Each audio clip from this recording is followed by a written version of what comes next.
Question पूछते हो उसका आंसर ये कैसे दे पाता है। इसके पीछे की प्रोसेस बताता हूँ मैं, क्या क्या प्रोसेस होती है। देखो, सबसे पहले तो आप इससे क्वेश्चन पूछते हो, ओके, तो वो जो क्वेश्चन आपने इससे पूछा तो वो जाता है इनके सर्वर के पास इंटरनेट के थ्रू। जैसे ही आपका क्वेश्चन इनके सर्वर के पास गया तो यहाँ पे एक प्रोसेस आती है जिसको बोलते हैं टोकनाइजेशन। टोकनाइजेशन प्रोसेस क्या करती है कि आपने जैसे इससे कोई क्वेश्चन पूछा, जैसे आपने पूछा कि व्हाट आर यू डूइंग, तो टोकनाइजेशन प्रोसेस इस what are you doing sentence को टोकन में कन्वर्ट करने का काम करती है। टोकन में कन्वर्ट करने का काम कैसे करती है कि जैसे आपने क्वेश्चन पूछा व्हाट आर यू डूइंग, तो व्हाट को एक अलग टोकन में तोड़ेगी, आर को अलग टोकन में तोड़ेगी, यू को अलग टोकन में तोड़ेगी एंड डूइंग को अलग टोकन में तोड़ेगी।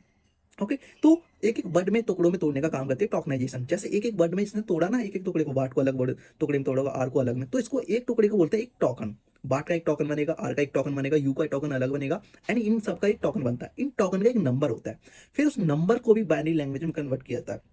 ठीक है, जो कि आपके जीपीयू सीपीयू को कैलकुलेशन को कर रहे होते हैं, बाइनरी लैंग्वेज इसको कर दिया। एंड जैसे ही इससे आपने पहले जितनी भी करंट चैट करी ना, तो वो सारी की सारी चैट भी आपकी एज अ कॉन्टेक्स्ट इसके पास जा रही होती हैं, ताकि आप उसको ना बेटर कॉन्टेक्ट मिल पाए कि ये किस तरह से बात करते हैं, तो उसी फॉर्मेट में आपके आंसर को जनरेट कर पाए। ठीक, तो वो सारी की सारी चैट इसके पास जाती है। फिर उसके बाद जो टोकन में कन्वर्ट किया तो उसका मीनिंग, एक वर्ड का जैसे वाट था उसको एक टोकन में कन्वर्ट किया था, उसका मीनिंग ये जनरेट करेगा वाट का मेरे को क्या जनरेट करना है, ओके, एंड उसका जनरेट कर दिया। फिर उसके बाद आर का मीनिंग जनरेट करेगा कि आर का मीनिंग क्या जनरेट करना है, फिर यू का मीनिंग जनरेट करेगा, इसी तरह से डूइंग का मीनिंग जनरेट करेगा। इस तरह से एक एक वर्ड करके ये क्या करता है, आपके सेंटेंस का मीनिंग जनरेट करता है। एक साथ पूरे सेंटेंस का ये मीनिंग जनरेट नहीं करता, टुकड़ों में तोड़ तोड़ के उसका जनरेट करता है कि ये जनरेट कर दिया, इसके बाद दूसरे वर्ड क्या प्रिडिक्ट करना है ये प्रिडिक्ट करता है। ओके, एक एक वर्ड करके प्रिडिक्ट करता है। इसी तरह से पूरे सेंटेंस का आपका आंसर जनरेट कर लेता है।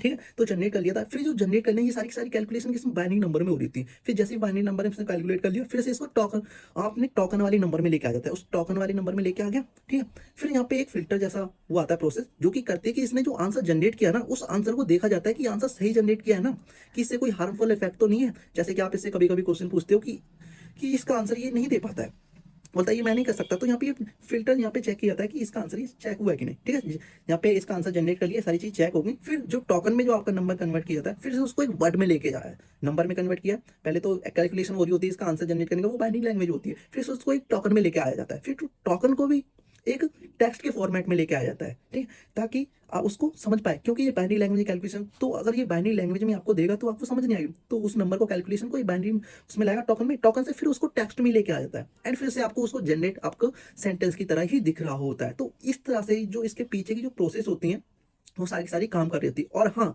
इसके पास इनके डेटाबेस में किसी भी क्वेश्चन का आंसर नहीं स्टोर होता, ये जनरेट करने का काम करता है, हर बार न्यू आंसर जनरेट करने का काम करता है। ओके, तो इस तरह से ये प्रोसेस होती है चैट जीपीटी पे से किसी भी आंसर को देने की। Okay, for more videos.